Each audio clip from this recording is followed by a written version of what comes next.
So you're widely known for your criticisms of social justice activism. I'm keen to know where this all began for you.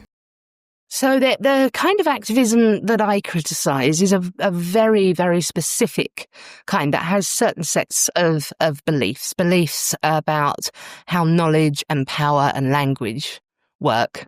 So it's that form of activism that says if you have this identity, then you are a legitimate possessor of this kind of knowledge.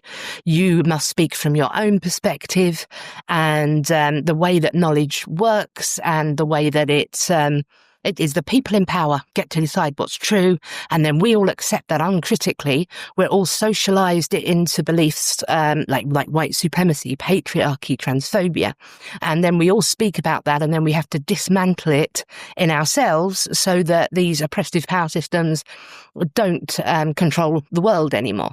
Now, I'm very critical of that because I'm coming from a liberal perspective, and liberals tend to believe that with some difficulty, individuals can look at ideas for themselves, they can evaluate them, they can decide what is true, what is not true, they can choose to accept or reject racist ideas or homophobic ideas.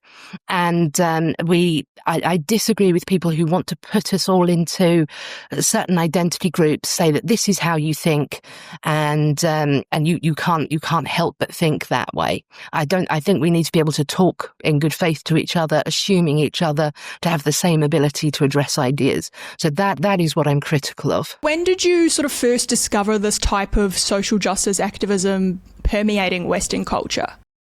Well, two things happened at the same time. Around 2009, I was both studying English literature and a lot of postmodern theory was coming up at that time, and we were expected to read texts through these different lenses that held that objective reality does not exist. It's all a construct of power, and it's all discourses, the way that we talk about things. This is what constructs our reality, and it's all rooted in these systems of identity-based power.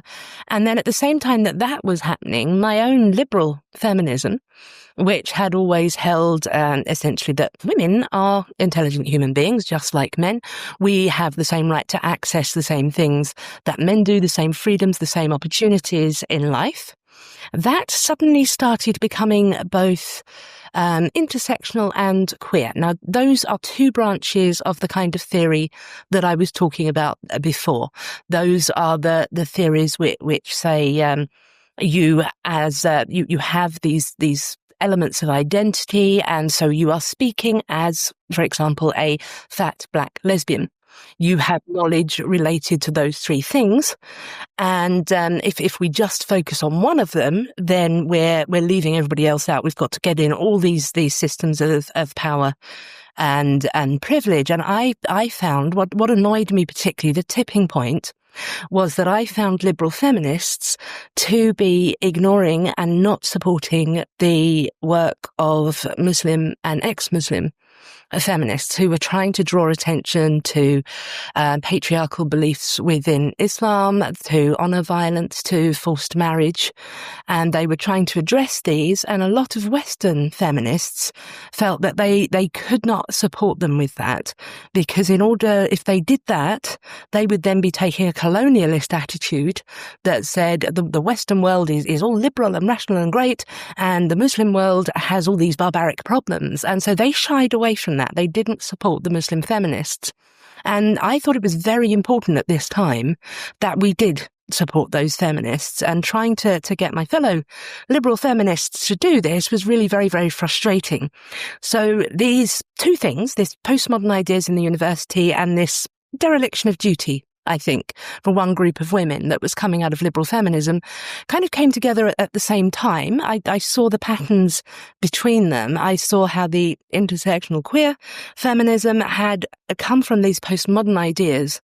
And so I started addressing that on that level of ideas about knowledge, about power, about language.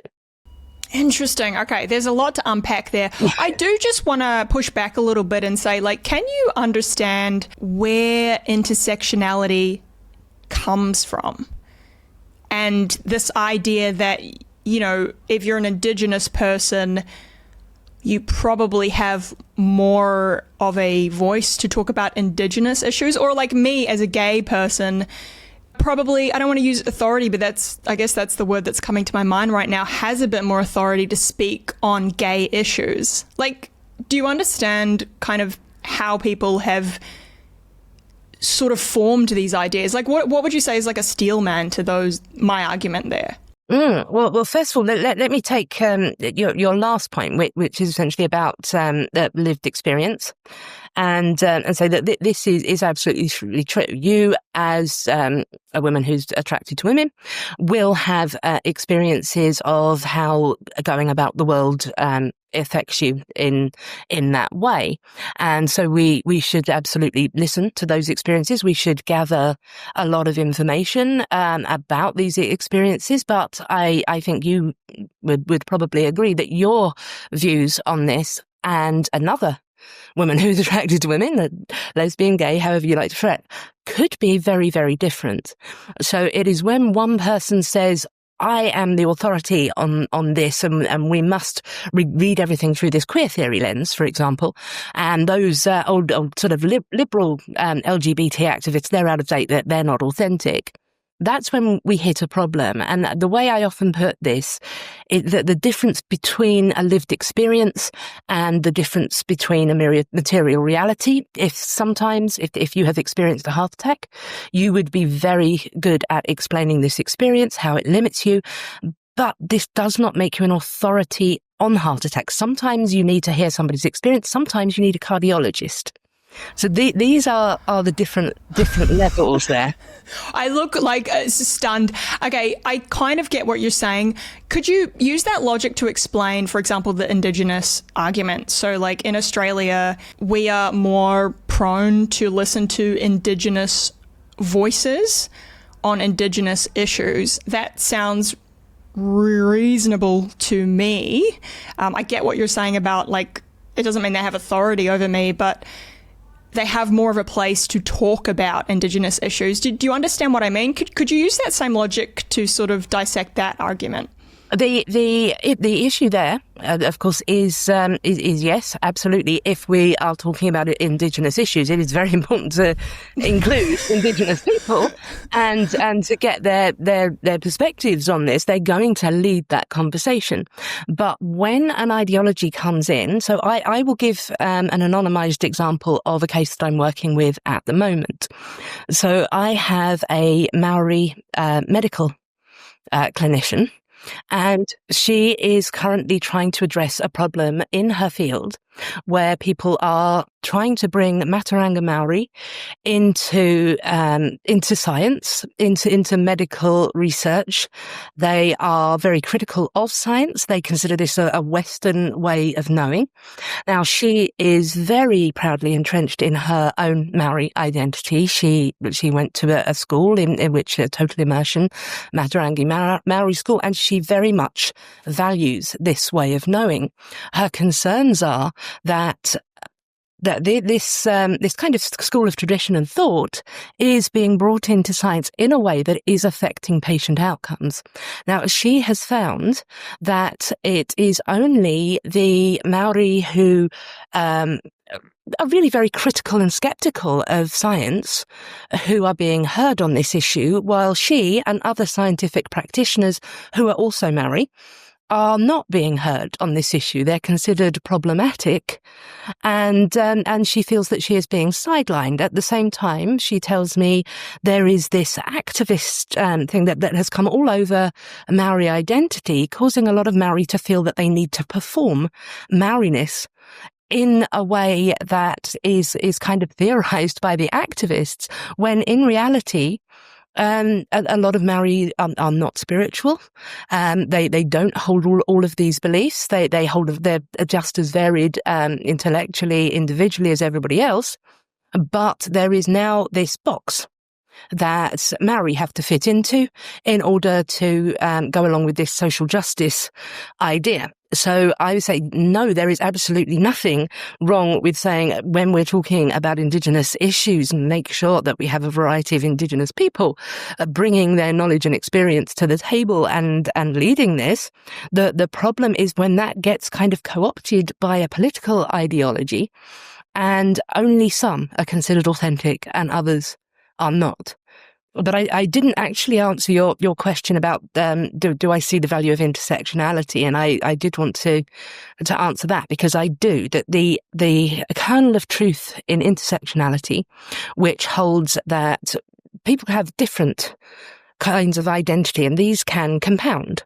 These can cause different kinds of problems. So the issues faced by somebody who is a black woman may not be explained by the issues faced by somebody who is black and somebody who is a woman. There is, and this is where Kimberly Crenshaw, who developed the idea of intersectionality, sets this out. There was in the US very specific stereotypes that were impacting black women. They were claimed to be sexually promiscuous, sexually aggressive, even, and this was causing problems with them being employed in workspaces, in office spaces. Now, the white women weren't accused of being sexually aggressive. Black men weren't facing this problem in offices. This was a problem that black women were facing, and this was because of the intersection of those identities. So Crenshaw said there is no way in law at the moment to show that somebody has been discriminated against because she is a black woman. They can just show, well, look, there are black men working here, there are women working here. There's no grounds for discrimination. And she said, we need to show that there is. Now that, I think, is very, very solid.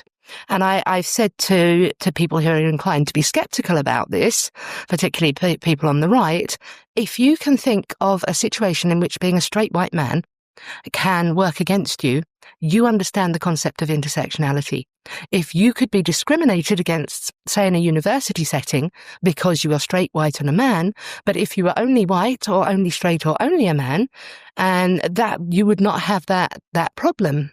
So this is where the kernel of truth in intersectionality is. It's the way that it's then been developed in practice that is the problem. Now, there's a lot there as well. Did I cover too much too quickly? No. It's good. I suppose that just you've made me think of this sort of intersectionality. I mean, part of it seems like it's reverse discrimination. Like it's almost this attitude of like your ancestors colonized my ancestors. Therefore, I am more entitled to this than you are. Oh my God, I hope that I get punished for saying that. But that sentiment echoes through the feminist movement, probably the gay rights movement, transgender movement. There seems to be like, these four movements. What is it? Like sexuality, gender, race, imperialism, and like it's like modern day Marxism. But I'm just trying to understand how it got this way. I mean, there's a lot of questions in there, but what's your response to what I've just said? I think that process that you're talking about, I call that reciprocal overcompensation, because what happens is that we see that there has been a great injustice done against black people, against same-sex attracted people, against people for colonized countries, and we want to fix that. Now, the liberal approach to fixing this is that we say these people have been horribly discriminated against. We must now set up systems to make sure that they are not discriminated against anymore, that they have the same access to everything that everybody else does. This may mean that we need to focus on these groups particularly at the moment, and we need to make sure that they have that access. But what can often happen is that some groups of activists can take an almost sort of vengeful approach where they feel that there needs to be some kind of compensation for this. And so they'll say things like, you white people, you can't just oppress and exploit people for hundreds of years and then get upset when they say mean things about you and try to push you out of your job. Now, the problem with that, of course, is that nobody has been alive for hundreds of years. And the people now who are opposing racism, wanting everybody to have equal access to everything, are both black people, white people, brown people, all kinds of people who support this equal opportunities and this equal access to things. So, but I think it is very much a part of our nature to feel that justice requires tipping a balance. And in some ways, sort of extracting reparations, extracting compensation for past wrongs. We are a tribalistic species. We feud constantly, and trying to mitigate that tendency and say, yes, we can say this injustice happened and it was wrong. It was unequivocally wrong. It must not happen anymore, and avoid saying this group oppressed that group. Now there should be a bit of comeuppance. That is the goal. Well, it sounds like you're saying there's been an overcorrection. I think there's, I'm not sure in practice that there has been an overcorrection yet. I don't see, for example, that we are now being ruled in a society that is full of black trans lesbians. That's not, that isn't what's happening in material reality. There is a subset of activists who have overcompensated, overcorrected to the point where they are now really triggering racial animosities. So we see how the pendulum goes.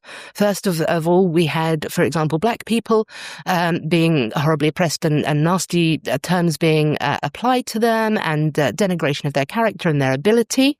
This then has been tried to be corrected by anti-racist activists, but some of them, while doing that, have started to denigrate white people, whiteness, apply nasty characteristics to white people. This then causes, and these, of course, that they were referred to as the woke, and then this has caused an anti-woke backlash with people seeing the very sort of recent thing. They're saying, look at what these activists are saying about white people.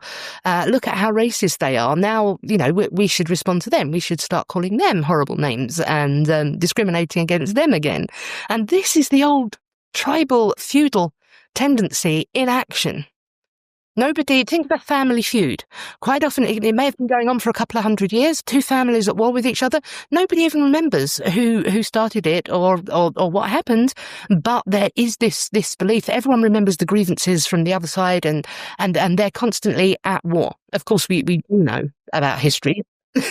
Why is progressive social justice activism so attractive to people, even though it often doesn't help its cause?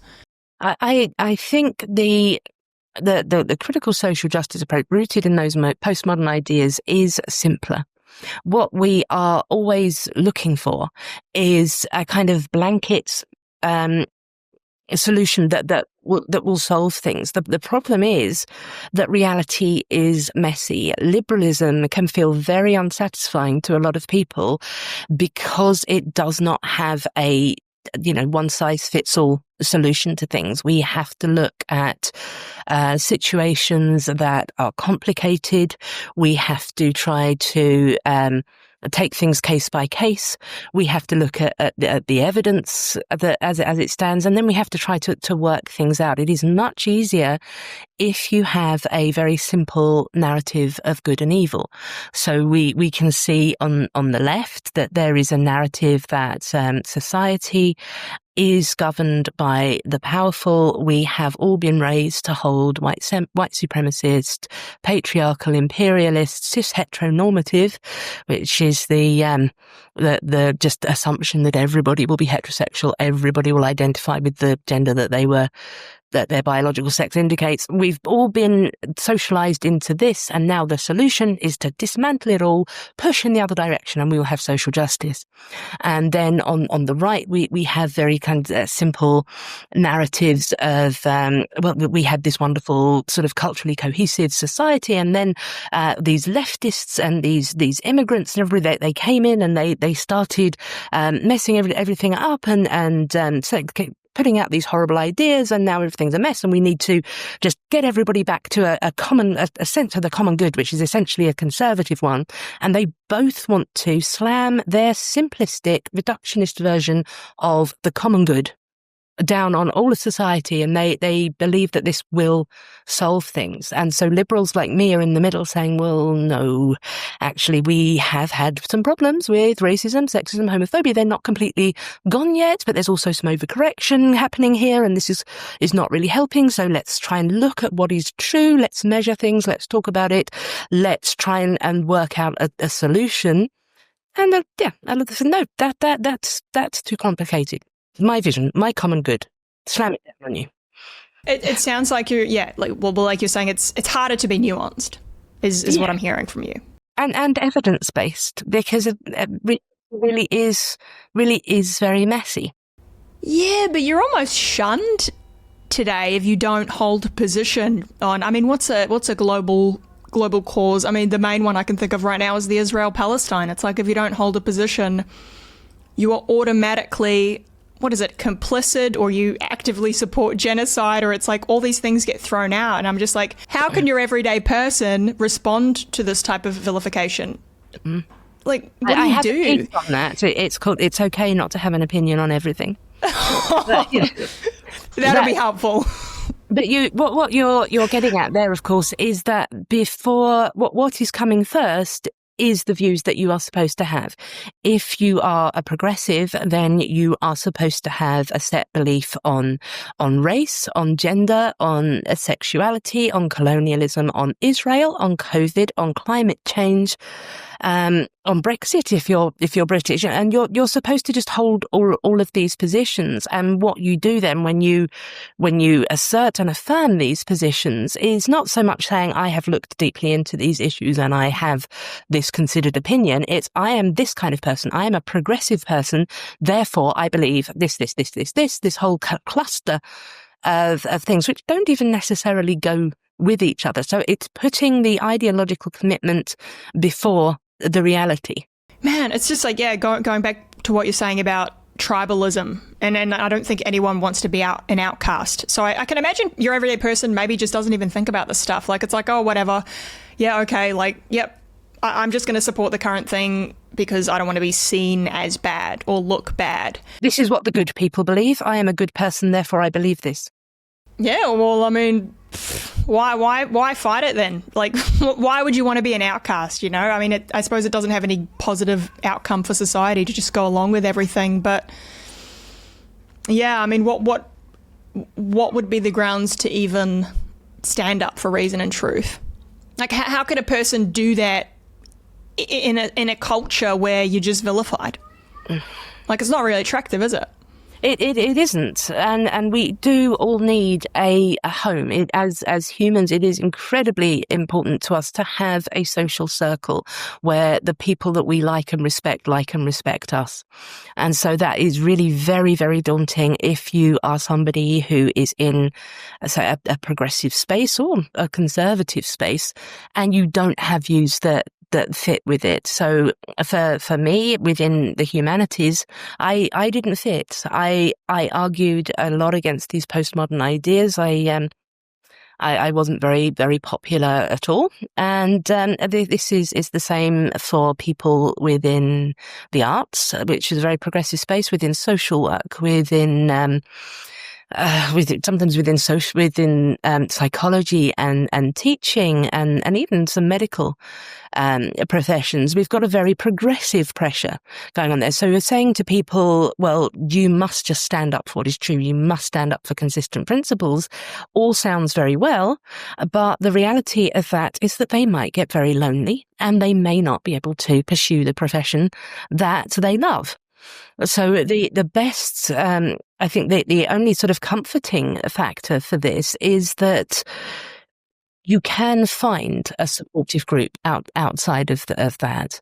Now, I feel supported in doing what I do because there are other rationalists, there are liberals, there are empiricists out there. A lot of the leading thinkers who influenced my thought now know who I am and actually respect my thought too. So as long as I have the respect of the people I respect, my psychological well-being is able able to thrive, even while I have people on the left calling me a Nazi and a fascist, and people on the right calling me a communist and woke-tard. I have got my community. Now, this is very much harder, I think, for you in the arts, particularly, and particularly the performing arts, trying to kind of stand up and say, I very much oppose racism, sexism, homophobia. I am absolutely with you on that. But these methods, the way that's going here, this is illiberal. This doesn't work. It's not rooted in reality. I can't support this, is likely to make you an outcast. Yeah, I mean, someone the other day said to me, you probably are going to make a lot of enemies along the way. But I think I recall something Abigail Schreier said. She said, you don't want to live a hollow existence. And that just really stuck with me. And I'm like, yeah, I don't. But then I also don't want to be out there proclaiming, well, I'm living with integrity. I think I'm more just trying to make sense of things. And I always say, I can be compassionate to the person, but criticize their ideas. But often the ideas are tied to people's identity. I mean, especially with things like non-binary and stuff, it's just tied so much to a person's identity. I don't even know where to begin to be critical of things that don't make sense, even if it comes from a good place. Yeah, I mean, that is very difficult, and there always will be people who will not separate the ideas that they hold, their perceptions of the world, from themselves as a person. So when I first started writing, I was critical of religion, and I was critical mostly of Christianity, because there is still compulsory worship in British schools. We have bishops in the House of Lords. So I was very critical of this. And there were a lot of Christians who could not understand that I was saying, I do not believe that Christianity is true. I believe there are a lot of beliefs within Christianity that are illiberal. I like and respect a lot of Christians. I am not attacking you personally when I'm saying I don't think these ideas are good and I don't think they should have power in society. But a lot of Christians felt very personally attacked. Because their identity as Christian was so central to them, they could not help but feel as though I was attacking them as a person if I criticized their faith. So exactly the same thing is true if you are criticizing and any kind of other aspects of identity. I think it was Ilhan Omar who said, I can support you unless you are denying my right to exist. And denying your right to exist, she was talking about criticizing Islam.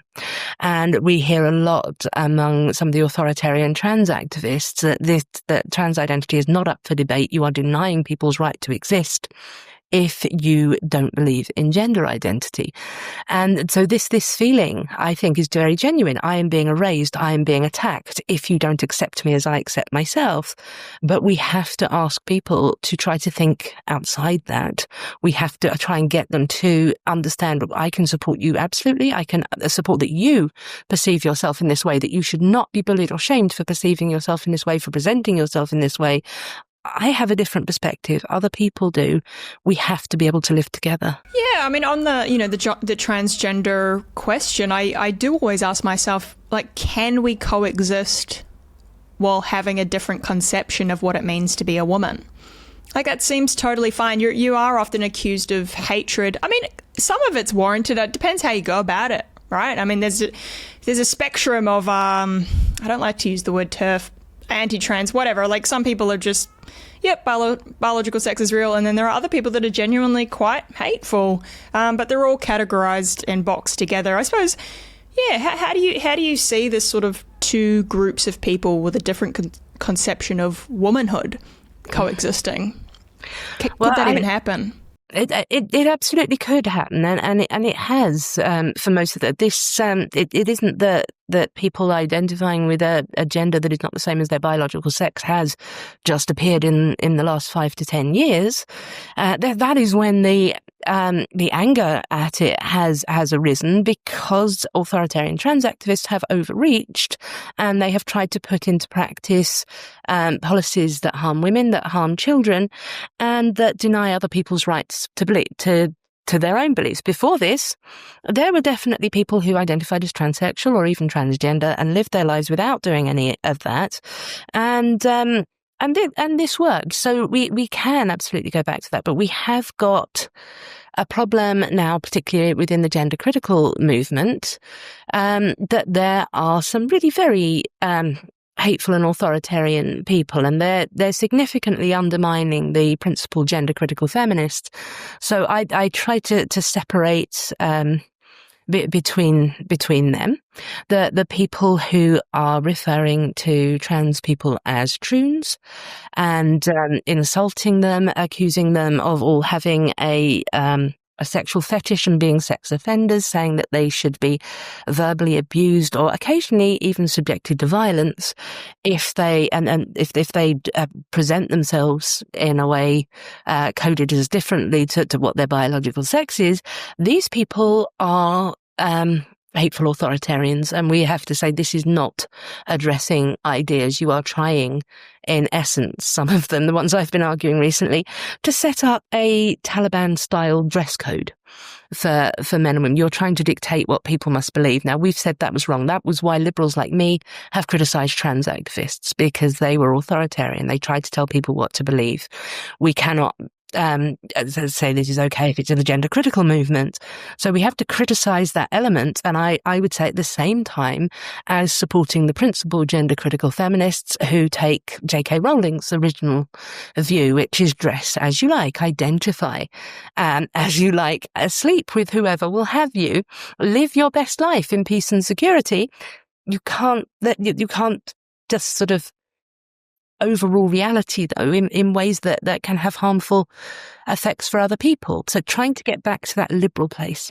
Yeah, I can see how, like, even J.K. Rowling's gone through a shift. I mean, what was that, like, must have been like 4 or 5 years ago when she said that, because that statement was reasonable to a lot of people, but she got obviously, like, lambasted and publicly vilified and, like, completely misrepresented in the media for a statement that was, I mean, I probably still say this today. I'm like, she's pretty vanilla in comparison to some people out there. I suppose, yeah, so maybe that is more like an explanation of, you know, how people can become radicalized the other way through trying to counter something authoritarian. It's like they both become authoritarian. You become what you hate kind of thing. It's so interesting. And that is the danger. If you are within your own circle, within your own profession, being vilified, and you are somebody who can't keep their mouth shut, which is me, or who really that you shouldn't, and then you are getting ostracized from your own circle, the temptation to sink into a different circle and to become more radical than you were, to slide out of I want everybody to believe, speak, live as they see fit, as long as you're not hurting anyone else, as long as you're not denying anyone else's freedom, to slip into this opposite narrative where now you have to agree with me. You have to hold the beliefs that I do. You have to act in the way that I want. And that can happen very, very subtly. And it often happens because people feel adrift. They've been cancelled from one space, and now they find themselves another group, perhaps conservatives, perhaps gender critical feminists, will say, yes, come to us, we'll support you. And then there's a radical element in there as well, and they end up sort of following that pattern. Going back to some of the early ideas, we want to emphasize liberalism, you know, reason and reject postmodernism. I suppose my question is, what's the why? Why should people pursue liberalism, rationality, and reject postmodernism? Well, the argument for liberalism is that it is the least coercive system that exists.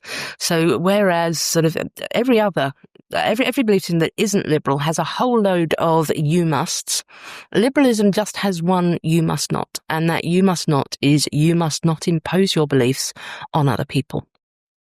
So if we are living in a liberal society, and this is what emerged a couple of hundred years ago, this belief that we should live and let live. Unless other people are hurting us, we should not interfere with them. We must protect freedoms, even for people with whom we disagree. And the benefits of this have been enormous. So we have seen that this has enabled robust debate, academic freedom, artistic freedom.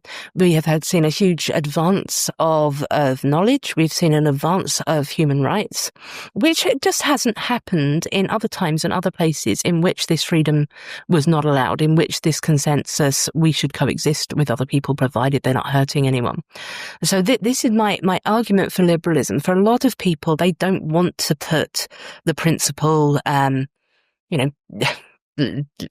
people believe, speak, live as they see fit, unless it's hurting anyone, at the center of their moral compass. That feels empty. It feels like it's not enough. And I say to them, I'm not asking you to live your life this way. I'm asking you to commit to that. So you could be a liberal leftist or a liberal conservative or a liberal Christian, a liberal Jew, a liberal Muslim. You can be a liberal anything if you can say, I believe this, I will express these beliefs, I will live according to these beliefs, I will not compel anybody else to do so. And if we can commit to that, this is when we have a society where people actually can coexist. It seems like no progressive ideals align with liberalism, because it's all like, you must say this, I am this, so I have authority here. Like it's the opposite, even though, I mean, some people would say liberal and progressive are the same thing, but they're kind of opposite ends of their own spectrum. Yeah, this is the problem with what has become to be called wokeness or critical social justice, is that it is so thoroughly illiberal. If these ideas, these theoretical ideas about power and knowledge and language were being held by people, they were being brought to the table, they were in on the conversation, we could consider them, they added an aspect to things. If true believers could meet up in their own time, have a church of wokeness or whatever it is, this wouldn't be a problem. It has become a problem because it has been institutionalized, because it has gained great social power and prestige, and because it's been imposed on people. But what's driving this? I think it's a societal overcorrection. It managed to sneak past the liberal protections on freedom of belief and speech because it came right in on the end of that really productive couple of decades, 60s and the 70s, where a lot of laws were overturned. Homosexuality was decriminalized.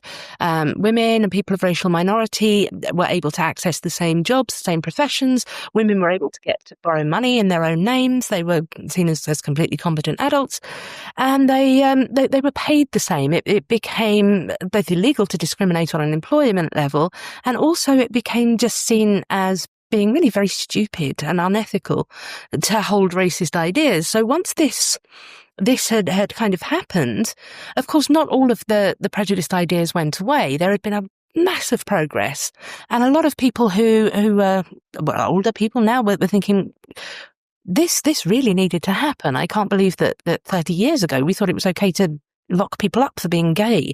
We thought it was okay for a woman to need a man's signature to get a loan out. We thought we could say no blacks allowed to stay here, allowed in this job. And people wanted to keep doing that work. They wanted to keep improving things. The laws had changed, attitudes hadn't. So this is where the postmodern comes in. It's very, very useful then, because it holds that power works through language. It works through what we accept as true. The people in power say, well, this is knowledge. You know, men are rational and should be in charge of things. Women are irrational and they should stay at home. And so they had all these ideas that this is how it works, really. We change the laws, but these discourses, these ways of thinking about things still exist in society. So now we need to get into people's heads. We need to change how they think. We need to change how they speak. And that came right at the time when all of these advances had been made for human rights, for equality, and they seemed to be the same kind of thing.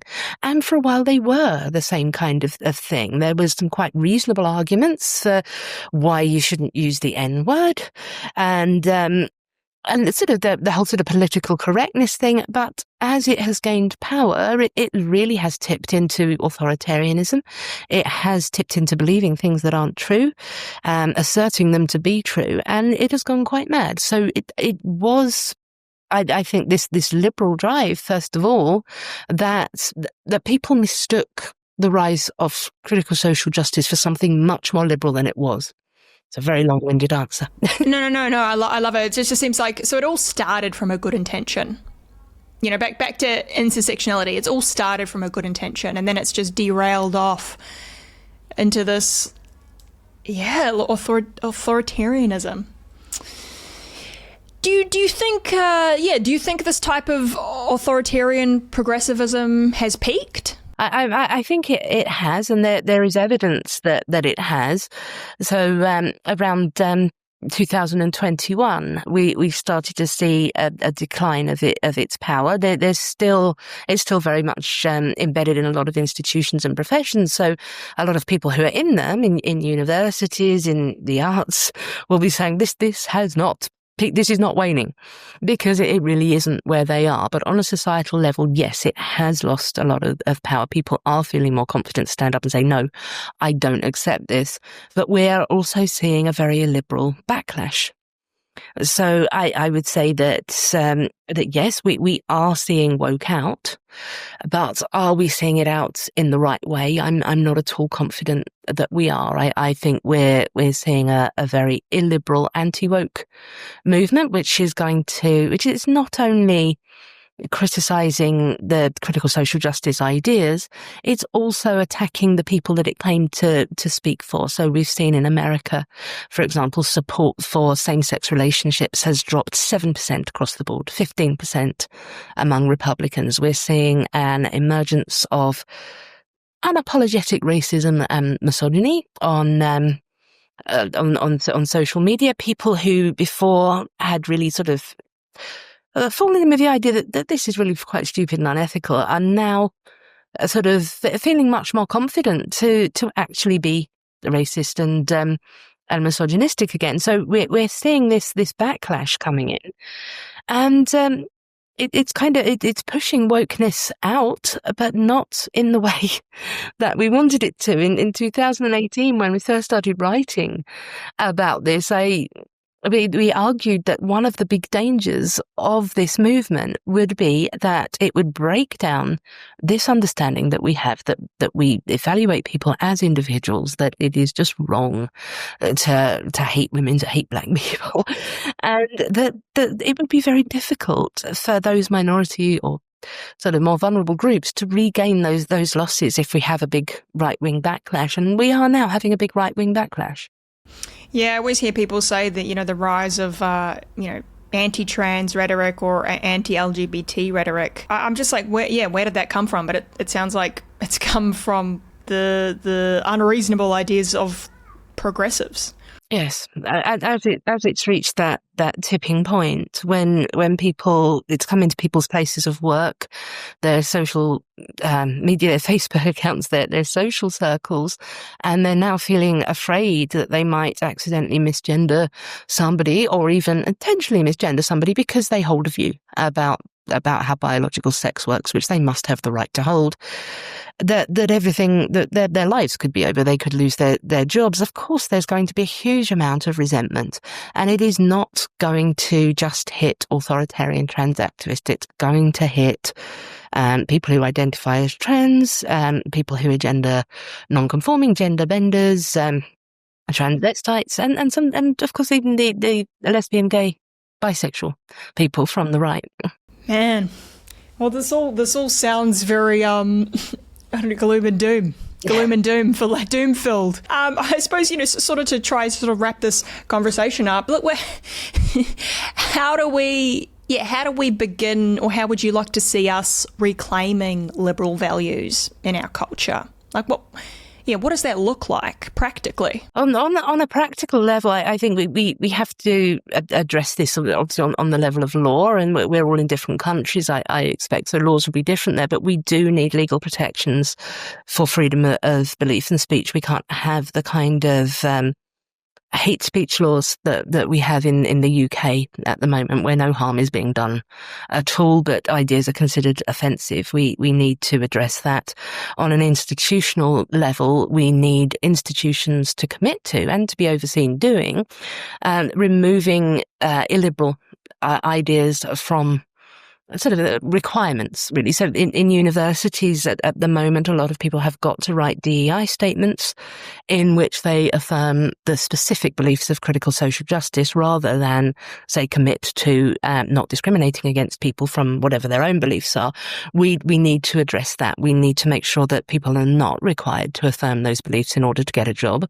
On a personal level, an individual level, social level, which I think is really what you were asking me, I think each one of us has to commit to that very simple belief that we must protect people's rights to believe what they believe, to speak what they believe to be true, to live as they see fit, as long as it's not harming anybody else. And we need to look outside ourselves, because there's a problem in a liberal society at the moment where people tend to conceive it as something that should exist and should protect their freedoms. So then when they get censored or they get cancelled, they say, well, where is this liberal society then? Liberalism has failed. Well, no, you are liberal society. It isn't just something that exists to give you rights. It's something you have a responsibility to uphold. So ask yourself, when was the last time somebody said something that you strongly disagreed with and got penalised for it, and you stood up and said, no, I believe that's wrong. That person needs to be able to hold those beliefs. I wish they didn't hold those beliefs. I'm going to argue with those beliefs, but they must be able to hold them. So a good practical example of this was a conversation that I had recently in which an Orthodox Christian, who very much believed that homosexuality was wrong, said that he wanted the right to believe that, he wanted the right to say that. He committed to not trying to change the laws of the country and to respecting the rights of gay and lesbian people to live their lives with the rights they already have and treating them with dignity. And then I had it was a queer activist, but not in the queer theory sense anyway. But he supported the rights of people to be same-sex attracted, to be gender non-conforming, and he said, I want everybody to be able to have sex with, to have relationships with, to dress as they wish, to present as they wish. They're not harming anybody else. I also defend the rights of Christians not to be penalised for disagreeing with this or to be expected to marry same-sex couples in their churches.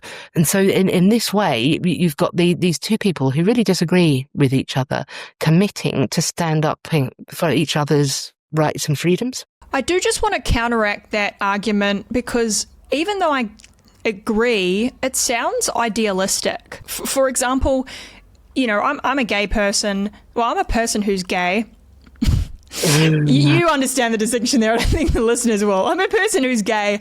I believe, you know, there should be people out there who think, you know, marriage is between a man and a woman. You think that, I think this. But whoever gets more space in the media or on platforms to say their views has the ability to inform cultural attitudes, and cultural attitudes inform policy. There isn't any way around that, though, is what I would argue.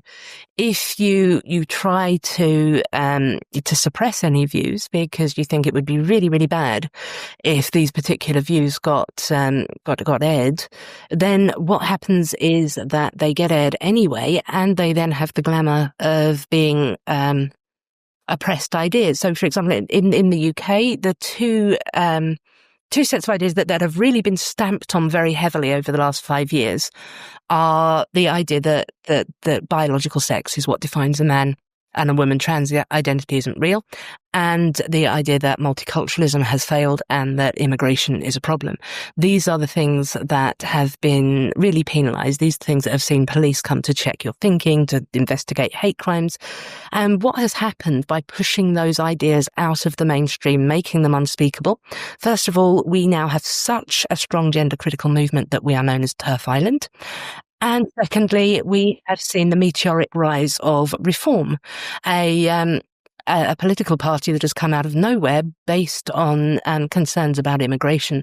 So we can see very, very clearly that the attempts of the critical social justice movement to squash those two ideas completely has in fact given them enormous power.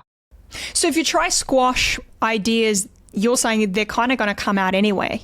Yes, and then you can't get at them, because if we have this concept of a marketplace of ideas where all ideas can be discussed, we keep them all in the mainstream, and then they're doing battle with each other. You squash some of them out of the mainstream market. What happens? You get an alternative marketplace of ideas. You get the gender critical space, you get the anti-woke space, you get the heterodox space. These ideas are still being spread, but now they're not doing battle with each other. So but they're still like on the fringes, right? Well, they're still easily accessible. I wouldn't say gender critical views are on the fringes. They're very popular now. I wouldn't say anti-immigration views are on the fringes. The mainstream parties are trying to adapt to it. So you are still going to get these alternatives, and then some of them are going to go very dark and twisted and become what I call black marketplaces of ideas. Then you have got ethno-nationalism and those kind of really extreme social conservative ideas where they start seeing same-sex attracted people as contaminants. Okay, with the immigration thing, yeah, I can see how people wouldn't want, again, like racist attitudes platformed. I suppose I can't think of a counter argument right now, but like if you were to platform a racist attitude, like what would be the point? Like it makes more sense not to, even though under your argument is we should platform ideas, even the bad ones. Well, we should only platform them if there is significant interest in them. Flat Earthism, for example, we shouldn't have a thing on that because almost nobody believes it. But for example, something that is rising at the moment is denial of the Holocaust, accompanied by rampant anti-Semitism. So at this point, it would be so some countries have banned denial of the Holocaust. This has never ever worked. And what we would then need to do instead is actually address these ideas, is have them out in the open. So, hang on, sorry, do you think that's bad, banning platforming the idea that the Holocaust was fake? Yes, I think that was bad. That is a very good way to increase anti-Semitism. An excellent argument about this was written by Greg Lukianoff and a colleague whose name I can't remember at the moment. And he shows how the banning of Nazi groups, Nazi publications, led to the growing influence and the power of the Nazi Party and enabled it to take control of Germany. Because as soon as there was this sort of rampant anti-Semitism growing, this nationalism growing, there were parties, they were making very bad arguments about it. But once they were suppressed, then they had this glamour. There was nobody who could then counter them. Whereas if this is a counterfactual, so we cannot know this, of course. But if these ideas had been kept in the mainstream, when people were talking about sort of Jews really being a contaminant to the country, and they had been able to be addressed, their lack of basis in reality, their unethical nature, would have been a lot clearer to a lot more people. This is the hypothesis. Okay, I mean, this all just, again, feeds back into your core argument of liberalism and reason and rationality, which is sort of what created our society in the first place. Okay. It does, and I will be pessimistic, and I will say I am not an idealistic utopian. I am not saying that because this system has done so well, because it has the potential to do so well, because we're all beneficiaries of it and we can see what we've gained from living in a society that's embraced liberalism, that means it's going to last forever. I don't know that it will. We are not naturally a liberal species. It is altogether too possible that liberalism could die, and we could go back to doing what we did for centuries, in which one dominant moral orthodoxy takes power, tells everybody what to believe, what to say, how to live, until it gets knocked aside by another one.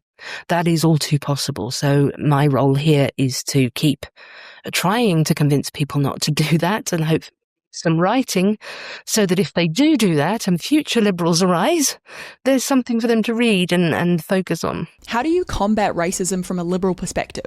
Yeah. So if we're going to address something like racism, then this is when we need to focus on the colourblind approach, which is often accused of being a racism blind approach. That is incorrect. we then understand that people from groups, from racial minority groups are individuals, that they do have their own ideas. They can experience they can experience racism in the same way, and we object to that. So we object to anybody valuing anybody by their race. And we do that consistently. We do it when the critical social justice activists do it and try to say, these black people who agree with us are the authorities, whereas these black people who disagree with us are young Uncle Toms. So we do that consistently. When it comes to imperialistic ideas, post-colonial theory, we say this idea that there are Western ways of knowing and other ways of knowing that makes the West rational and liberal and everywhere else superstitious with lived experience ways of knowing is very, very colonialist and racist. Let's not do that. It reverses everything, doesn't it? Yeah. So the answer is always to look at a group as a whole, treat every member of it as an individual, notice their variation, measure the problems that they are facing and address them as they really are. But you, Melody, were very amused by a thought halfway into my second sentence there. What was going on? The thought was, I played it out. I'm like, yeah, I'm going to get called fucking, what is it? You said it, the thing you're accused of when you say I don't see colour. I'm just like, yeah, I can see that playing out really well for me. I don't see colour. I mean, I suppose a better response would just be like, I'm interacting with your character. Yeah, I decline to attach social significance to your colour. If you say you tell me that your sort of national identity, your cultural identity is important to you. Perhaps you are a Nigerian Brit, and there's a lot of sort of hybrid identity there. Then I accept that, and I don't say, well, no, you mustn't. You must be a colourless person without any background at all. But I will not make assumptions about you. I will not look at you, see that you are a certain race, assume you have certain ideas, assume you have certain politics. I'm going to treat you as a person. That is what I mean by colourblind. Yeah. I mean, I knew that's what you meant. I think I was just playing it out of my head. I was like, I suppose, do you see any validity or importance in calling out bad ideas? Because usually when we call out bad ideas in society, it can sometimes entrench people more in their beliefs. I think the most useful way to do this is to call to the people who are on that side. So at the moment, I'm addressing particularly the rise of illiberal right-wing populism. And so what I am doing now, I am saying, yes, these ideas, and particularly things like ethno-nationalism, these are terrible ideas, but directly saying you shouldn't be racist to people because that's stupid is of limited benefit. Instead, I will call to other ethical conservatives and I will say, this is not what represents conservatism. This is not how you do personal responsibility, dignity, restraint, individual. This is not what the right stands for. And then I will try to support the ethical conservatives, and particularly what I would call the liberal conservatives, but we could call anti-authoritarian conservatives, as they are trying to push out their illiberal fringe. And in the same way, I have been trying, and obviously wasn't an overwhelming success, but trying to get the liberal left to marginalise the woke ideas. That this was what all my projects were about. I've shown the problems in academia. I've written a book breaking down the problems. I've run an organisation showing the problems. Really, I was speaking to the liberal left, saying, "What are we about, the left here? Are we about freedom? Are we about individual autonomy? Are we about class issues and protecting the most vulnerable? Is this really what the woke, what the critical social justice movement is doing? Do we want this to represent us? We need to push this out." It's been a really good hour, Helen. I feel like I could probably talk to you for a whole nother hour, but I'm towards the end of just sort of mulling over everything you've said. I suppose, I guess maybe I'll end the conversation with, like where to from here? What's next for you?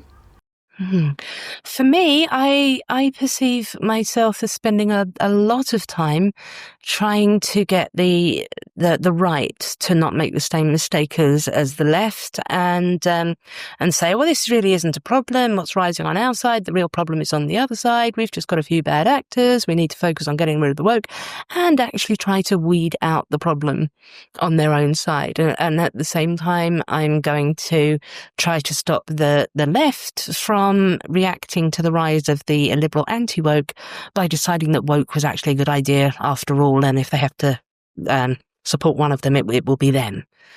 And just try to get people to say we can see that both forms of illiberalism are bad. Okay. Yeah, I mean, I am thinking about like politically homeless young people who want to do good and are disillusioned. I'm probably thinking about the person who's disillusioned by the left but doesn't want to be outcast. I mean, I don't know. What would you say to that person? I'm essentially a young me.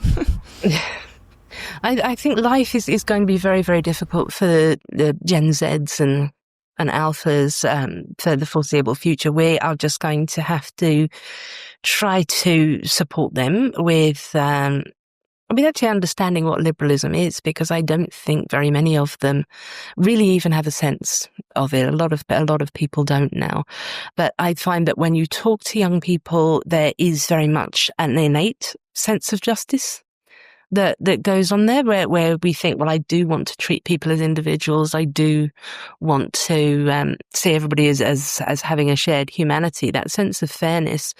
So I think really just trying to get people to think things through and to decide for themselves that I'm not going to buy into any radical position here. I'm going to try and live my life treating people as individuals and recognizing that we've got a shared fate. Cool. All right. Thank you so much, Helen Pluckrose. Thank you for having me.